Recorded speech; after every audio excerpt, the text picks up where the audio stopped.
वह लड़की बचपन से ही कृष्ण जी की अनन्य भक्त थी। हर सुबह उसका मन बस एक ही नाम में खो जाता था।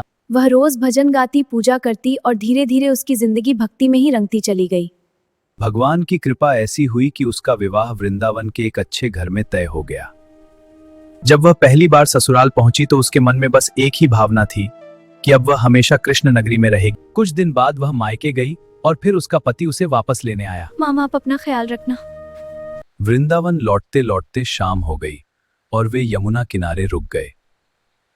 पति स्नान करने चला गया और उसने लड़की को पेड़ के नीचे सामान की रखवाली करने को कहा। वह घूंघट निकालकर बैठी और मन ही मन ठाकुर जी की कृपा को याद करने लगी। और फिर उसके मन में एक अनोखा विचार आया कि ठाकुर जी उसके पति से छोटे लगते हैं। वह मुस्कुराई और मन ही मन बोली, आज से ठाकुर जी मेरे देवर हुए। उसकी यह मासूम भावना उसे भीतर से अपार खुशी दे रही थी, जैसे भगवान भी मुस्कुरा रहे हों। भाभी भाभी। तभी अचानक एक 10-15 साल का बालक आया और मासूम आवाज में बोला, भाभी भाभी। लड़की घूंघट कसकर बैठी रही, लेकिन बालक ने जबरदस्ती उसका घूंघट उठाया और चेहरा देखते ही भाग गया।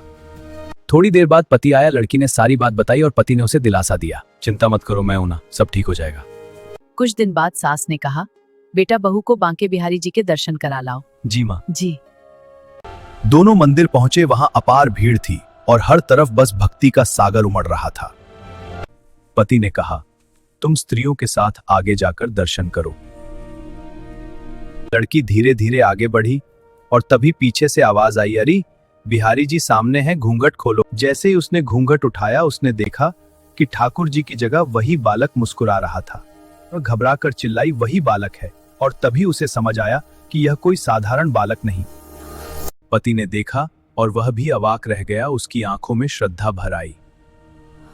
उसने कहा, तुम धन्य हो, तुम्हारा भाव इतना शुद्ध है कि बिहारी जी ने तुम्हें देवर बनकर दर्शन दिए।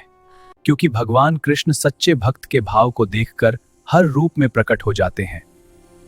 वीडियो अच्छी लगी हो तो चैनल को लाइक करें, सब्सक्राइब करें और बेल आइकन को दबाना ना भूलें ताकि नए वीडियो के नोटिफिकेशन आपके पास पहुंचते रहें।